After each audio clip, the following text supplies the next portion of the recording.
Hello and welcome to all of you.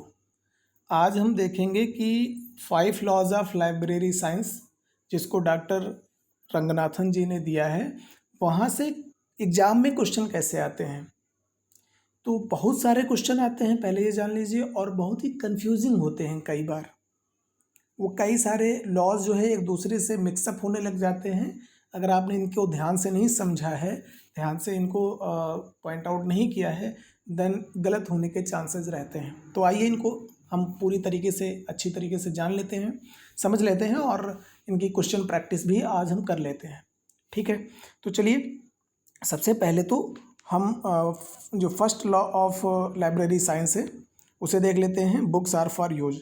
Question कैसे आता है? क्वेश्चन आता है लोकेशन ऑफ लाइब्रेरी किस किस लॉ से रिलेटेड है। तो किस लॉ से रिलेटेड है? फर्स्ट लॉ से।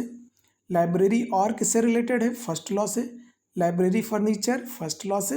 लाइब्रेरी स्टाफ फर्स्ट लॉ से रिलेटेड है। देखिए, फर्स्ट लॉ कहता है books are for use. Books जो है वो यूज़ के लिए हैं। तो यूज़ कब होगा? जब लाइब्रेरी में रखी हुई पुस्तक तक पाठक पहुंचेगा। और वो कब पहुंचेगा? जब उस लाइब्रेरी की जो लोकेशन होगी वो प्राइम हो, वो उचित हो। मीन्स अगर किसी शहर में कोई लाइब्रेरी खोलनी है आपको, तो अगर किसी कोने में जा कर के आप खोल देते हैं तो लाइब्रेरी सही से नहीं चलेगी, उसका ज़्यादा से ज़्यादा यूज़ नहीं हो पाएगा। और फर्स्ट लॉ कहता है books are for use. Books को यूज़ किया जाना है। बुक्स यूज़ होंगी कब? जब पाठक पहुँचेंगे। और पाठक कब पहुँचेंगे? जब आपकी लाइब्रेरी की लोकेशन अच्छी हो। दूसरी चीज़, लाइब्रेरी आर, हो सकता है कि आपकी लाइब्रेरी ऐसे समय पर खुलती है जब लोग उस समय काम कर रहे होते हैं। ओके, जैसे स्कूल लाइब्रेरी में ये एक सिद्धांत है कि 2 hours before and 2 hours after. मतलब स्कूल मान लीजिए अगर 10 से 4 चलता है तो आपको 2 घंटे पहले, स्कूल खुलने से 2 घंटे पहले लाइब्रेरी ज़रूर खुलनी चाहिए, ताकि जो भी लड़के क्लास में जानने वाले हैं वो पहले जा कर के बुक को इशू करा सकें, या बुक से रिलेटेड जो भी लाइब्रेरी से रिलेटेड है वो काम कर सकें। ठीक है। और पब्लिक लाइब्रेरी में तो कहा जाता है कि मिडनाइट तक जो है पब्लिक लाइब्रेरी ओपन होनी चाहिए। तो इसलिए लाइब्रेरी आर को बहुत इंपॉर्टेंस दी जाती है। ठीक है, तो ये कहाँ से रिलेटेड है? ये first law of library science से रिलेटेड है। पुस्तकालय फर्नीचर जो आपका है वो किससे रिलेटेड? ये भी फर्स्ट लॉ से रिलेटेड है। क्यों? क्योंकि देखिए, बुक्स ज़्यादातर यूज़ तब हो पाएंगे जब पाठक आपकी लाइब्रेरी में बैठ पाएगा, उसके अच्छे वहाँ पर माहौल होगा, अच्छी वहाँ रोशनी होगी, पानी पीने का होगा वहाँ पर अच्छे से, और फर्नीचर अच्छा होगा वहाँ पर। ठीक है, उचित होगा, कंफर्टेबल होगा। कंफर्टेबल मीन्स नॉट लाइक गद्दा, बट वहाँ पर मतलब अच्छे से वो एक्सेस कर सके, इसके लिए लाइब्रेरी फर्नीचर फर्स्ट लॉ के अंतर्गत आता है। लाइब्रेरी स्टाफ, आपको मालूम है त्रिमूर्त रूल। त्रिमूर्त रूल में क्या कहा गया? उसमें कहा गया कि पाठक, पुस्तक, कर्मचारी। पाठक को पुस्तक से मिलाना ये कार्य कर्मचारी का है। ठीक है, तो बुक्स का यूज तभी हो पाएगा जब पाठक तक पहुंच पाएंगे, और ये काम कौन करेगा? कर्मचारी करेगा, स्टाफ करेगा। तो लाइब्रेरी स्टाफ ये भी फर्स्ट लॉ से रिलेटेड है।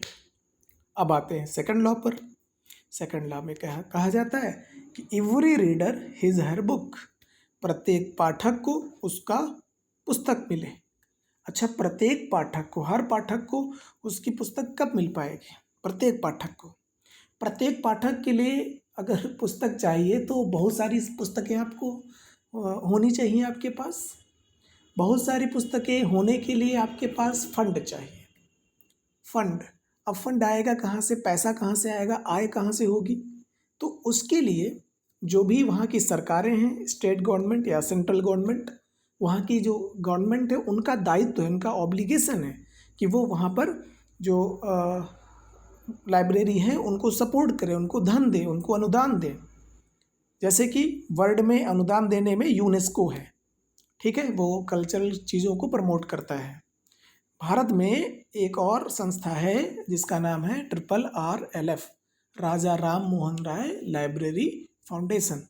ये भी वही काम करती है। वो देश में जितनी भी लाइब्रेरी, पब्लिक लाइब्रेरीज़ हैं उनको फंड मुहैया कराती है, उसका संचालन का काम करती है। तो इसलिए राज्य का दायित्व है ये, तभी प्रत्येक रीडर को बुक मिल पाएंगी। अन्यथा की स्थिति में जैसे पहले होता था, बुक सभी के लिए नहीं हुआ करती थी। अगर सभी पाठक को चाहिए तो फिर ज़्यादा से ज़्यादा बुक आपके पास होनी चाहिए, उसके लिए आपको जो है फंड चाहिए, अनुदान चाहिए, पैसा चाहिए। ठीक है, तो अगर इसमें पूछ लिया जाता है ऑब्लिगेशन ऑफ लाइब्रेरी अथॉरिटी, पुस्तकालय प्राधिकरण किस लॉ से रिलेटेड है? सेकंड लॉ से रिलेटेड है। पुस्तकालय कर्मचारी, ऑब्लिगेशन ऑफ लाइब्रेरी स्टाफ, पुस्तकालय कर्मचारी के दायित्व, ये किससे रिलेटेड है? Second law of library science, obligation of reader and resource sharing. Resource sharing में आपको ये चीज़ मालूम होगी कि अगर प्रत्येक पाठक को पुस्तक चाहिए और इन केस अगर वहाँ पर पुस्तक नहीं है तो क्या करोगे? कहोगे जाओ भैया हमारे पास पुस्तक नहीं है, तो आपको अदर लाइब्रेरी से कांटेक्ट करना पड़ेगा, जिसको ILL बोलते हैं, इंटर लाइब्रेरी लोन। हम क्या करेंगे? एक दूसरे से शेयर करेंगे संसाधन का, रिसोर्सेज का शेयर करेंगे, और तभी हम ज़्यादा से ज़्यादा हर पाठक को उसकी पुस्तक तक पहुंचा पाएंगे। तो ये 2 लॉ हो गए। नेक्स्ट आते हैं तीसरे लॉ पर। तीसरे लॉ हमें ये कहता है एवरी बुक इट्स रीडर, हर एक बुक को उसका रीडर मिलना चाहिए। आपको लगता है दोनों लॉ एक से हैं, लेकिन डिफरेंस है। हर एक बुक को उसका जो है रीडर चाहिए। देखो, जो कोई भी लाइब्रेरी होती है उसमें जितनी भी बुक्स होती हैं सारी की सारी यूज़ नहीं होती हैं, उसमें 70 to 80% तो सारे यूज़ हो रही होती हैं बुक्स, और बहुत सारी ऐसी बुक्स होती हैं जिसको पाठक नहीं पढ़ना पसंद करते हैं। लेकिन ये कर्मचारी का, एक लाइब्रेरियन का दायित्व है कि हर एक पुस्तक को उससे रिलेटेड उसका जो भी पाठक है उसको उससे मिलाए। उसके लिए उसे क्या करना पड़ेगा? Open access system. Open access system भी थर्ड लॉ से रिलेटेड है, क्वेश्चन आ जाता है। ओपन एक्सेस सिस्टम बहुत ही इंपॉर्टेंट है। सेल्फ अरेंजमेंट, कैटलॉगिंग यानी कि सूचीकरण, न्यू अराइवल्स प्रदर्शनी, पुस्तक चयन यानी कि बुक सिलेक्शन, संदर्भ सेवा reference work and services, extension services and publicity. ये इन पॉइंटों को जरा ध्यान में रखना। अगर ये पॉइंट से रिलेटेड क्वेश्चन आता है, हर एक पॉइंट एक क्वेश्चन है, इसे जान लीजिए आप, हर पॉइंट एक क्वेश्चन है, यहाँ से पूछे जा सकते हैं। तो ये थर्ड लॉ के अंतर्गत आता है। आइए थोड़ा सा हम समझ लेते हैं इसको। देखिए, एवरी बुक इट्स रीडर, हर एक पुस्तक को उसका पाठक मिले, हर एक पुस्तक को। ठीक है, तो होता क्या है कि पुस्तक में लाइब्रेरी में कुछ पुस्तक होती हैं जो बहुत ज़्यादा प्रचलन में होती हैं, कुछ नहीं होती हैं, कुछ प्रचलन में नहीं होती, वो रखी रह जाती हैं। तो ऐसी समस्या को फेस करने के लिए हर एक पुस्तक तक उसका पाठक पहुंचाने के लिए हम क्या कर सकते हैं? ओपन एक्सेस सिस्टम का सहारा ले सकते हैं। ओपन एक्सेस सिस्टम, जैसे कि आप किसी मॉल में जाते हैं, सुपरमार्केट में जाते हैं, तो वहाँ हर एक चीज़ को तुम देख सकते हो, और हो सकता है कि दूसरे के लिए वो इम्पोर्टेंट ना हो, बट आपके लिए इम्पोर्टेंट है, आप उसे खरीद लोगे। हो सकता है उसको तुम खरीदने के मूड से आए भी नहीं थे, लेकिन जब वहाँ पर देखा तो आपने खरीद लिया। ठीक है, तो इसलिए ओपन एक्सेस सिस्टम हो सकता है। ओपन एक्सेस सिस्टम से ऐसा होता है कि जो भी पाठक है वो जब देखेगा कि अच्छा हाँ ये पुस्तक भी है, चलिए अब इसको पढ़ते हैं। ठीक है, तो इस तरीके से हर एक पुस्तक को उसका पाठक मिल जाएगा। सेल्फ अरेंजमेंट, इसका क्या मतलब है? सेल्फ अरेंजमेंट मतलब कि सेल्फ अलमारी में जो बुक्स होंगी वो अरेंजमेंट होंगी, वो अरेंज्ड होंगी, वो व्यवस्थित होंगी। अच्छा, अगर व्यवस्थित नहीं होंगी तो वो उनको ढूंढना, वहाँ तक अच्छे से पहुँचना, उसकी रीच नहीं होगी पाठकों की। ठीक है, तो सेल्फ अरेंजमेंट, अगर सेल्फ में अरेंज करके पुस्तक रखी है तो आसान होगा वहाँ तक पहुँचना। ठीक है, कैटलॉगिंग आपको मालूम है, कैटलॉगिंग सूचीकरण, हर एक पुस्तक के बारे में विस्तृत रूप से लिखते हैं, शीर्षक वाइज लिखते हैं, ऑथर वाइज लिखते हैं, बहुत सारी, हर एक पुस्तक की कई सारे कैटलॉग कार्ड आप बना सकते हैं। इसमें क्वेश्चन आ जाता है एक पुस्तक के एवरेज कितने कैटलॉग कार्ड बना सकते हैं? तो उसका जवाब है 6। तो आप किसी पुस्तक के 2 ही बनाएं, किसी पुस्तक के 10 बना लिए। इसलिए अदर अदर तरीके से आप बहुत सारे कैटलॉग बना सकते हैं, जिससे कि आप पुस्तक को ढूंढने में आसानी होगी। अगर किसी पाठक को पुस्तक चाहिए और तुम ढूंढे कर ही नहीं दे पा रहे हो, तो वो पुस्तक वैसे वैसे रखी रह जाएगी। इसलिए अगर कोई भी चीज़ पुस्तक को ढूंढने में आसान बनाती है वो थर्ड लॉ से रिलेटेड है। जैसे access system, sorry open access system third law, self arrangement third law क्योंकि वहाँ ढूंढना आसान होगा, कैटलॉगिंग ढूंढना आसान होगा, न्यू अराइवल्स इसका क्या सिस्टम, इसको थर्ड में क्यों रखा गया। एक्चुअली होता है कई बार ऐसी पुस्तकें होती हैं जिसको लोग पढ़ना पसंद नहीं करते, लेकिन जब न्यू अराइवल होती है, नई पुस्तक होती है, तो पाठक उसके प्रति आकर्षित होता है। इसलिए नवीन पुस्तकों की प्रदर्शनी रखने से प्रत्येक पुस्तक को उसका पाठक मिल जाता है। और बुक सिलेक्शन जब करना होता है तो थर्ड लॉ को हम ध्यान में रखते हैं कि हर ऐसी पुस्तकों को खरीदो जिनका पाठक मिल सके। ठीक है, तो ये हो गया हमारा बुक सिलेक्शन।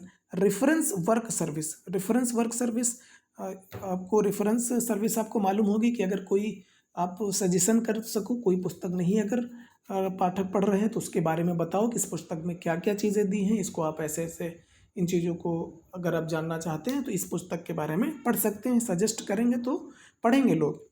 एक्सटेंशन सर्विस, प्रसार सेवा और पब्लिसिटी, अगर आप पब्लिसिटी करते हैं ज़्यादा लोग पहुँचेंगे, ज़्यादा से ज़्यादा पुस्तक को उनका रीडर मिल पाएगा। ठीक है, आते हैं फोर्थ लॉ में। तो ज़्यादातर क्वेश्चन फर्स्ट, सेकंड, थर्ड में बनता है। ठीक है, फोर्थ में उतना क्वेश्चन नहीं बनता है। ठीक है, लेकिन हम देख लेंगे। एक्चुअली एक चीज़ ध्यान रखना, ये शुरुआत के जो चार जो पॉइंट हैं फोर्थ लॉ से, save the time of reader, पाठक का समय बचाओ। पाठक जब आपके लाइब्रेरी पहुंचेगा तो वो 2 घंटे ये नहीं देखेगा कि इस पुस्तक को हमें दो तो तुम 2 घंटे लगा दो, तो वो बैठा रहेगा, उससे फिर इरिटेशन होगा, उसे दिक्कत आएगी। ठीक है, तो इसलिए हमारा वैसे भी इस लाइब्रेरी को एक सेवार्थ के रूप में माना जाता है। तो सेवा होगी जब आप कम से कम समय में उसको उससे रिलेटेड पुस्तक दे पाओ, पाठक के रिलेटेड। ठीक है, तो समय कब बचेगा, जब लाइब्रेरी की लोकेशन ऐसी हो जहाँ पर एक्सेस करना आसान हो, ओपन एक्सेस सिस्टम होगा, आसानी से पुस्तक जो पढ़ना चाहेगा चाहे उठाएगा पढ़ेगा। ठीक है, सेल्फ अरेंजमेंट, अच्छे से पुस्तक रखी होंगी तो निकालना आसान होगा जो पुस्तक, जैसे गांधी की आपको कोई पुस्तक पढ़नी है, आप गए ढूंढने लगे, 2 घंटे लग गए, लेकिन वही अरेंज तरीके से अगर रखी हुई है अलमारी में तो वो ढूंढना आसान होगा, पाठक का समय बचा, फोर्थ लॉ। कैटलॉगिंग वही बात है, सूचीकरण होगी, उसका ढूंढना आसान हो जाएगा, फोर्थ लॉ। बिब्लियोग्राफी, यहाँ भी सूची है, ढूंढना आसान, फोर्थ लॉ। और रेफरेंस सर्विस का काम ही होता है कि अगर कोई पुस्तक मांग रहा है और तो उससे रिलेटेड जो भी पुस्तक मुहैया कराना है वो किसका काम होता है, लाइब्रेरी स्टाफ का, कर्मचारी का। तो वो जो भी सेवाएं देता है वो रेफरेंस सर्विस के अंतर्गत आती हैं, तो जल्दी से जल्दी इसको पुस्तक दे सके। सर्कुलेशन, आदान प्रदान आसानी से हो सके तो उसमें समय बच पाएगा। अब ये आदान प्रदान के लिए BCR मतलब बार कोड हो गया, RFID, जैसे कि आप देखते हैं कि मॉल में जाते हैं, वहाँ पर कोई चीज़ खरीदते हैं, वहाँ स्कैन करता है, तुरंत काम खत्म हो जाता है, तुरंत हो जाता है। तो आदान प्रदान के जो कार्यक्रम है उसको आसान बनाने से समय बचेगा। ठीक है, तो ये फोर्थ लॉ से रिलेटेड हो गया। नेक्स्ट है हमारा फिफ्थ लॉ। फिफ्थ लॉ तो सबको पता है कि ये library is a growing organism. Organism मतलब होता है जीव, तो ये जो ऑर्गेनिज्म है, ये लाइब्रेरी एक ऑर्गेनिज्म, एक जीव की तरीके से, जैसे जीव होता है वो कोई चीज़ धीरे धीरे पहले तो छोटा होता है, फिर बड़ा होता है, फिर बड़ा होता है और अपने विशाल स्थिति में पहुंचता है। तो इसके भी 2 रूप होते हैं लाइब्रेरी के, एक तो चाइल्ड ग्रोथ और एक एडल्ट ग्रोथ, बाल विकास और युवा विकास।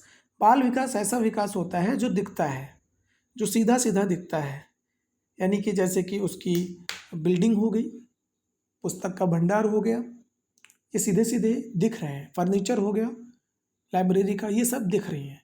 लेकिन अगर लाइब्रेरी में काम करने वाले जो कर्मचारी हैं उनकी गुणवत्ता बढ़ानी है, लाइब्रेरी जो भी सर्विस है उसको आसान बनाना है, तो ये दिखेंगे नहीं, आपको सीधे सीधे नहीं दिखेंगे, विजिबल नहीं होंगे।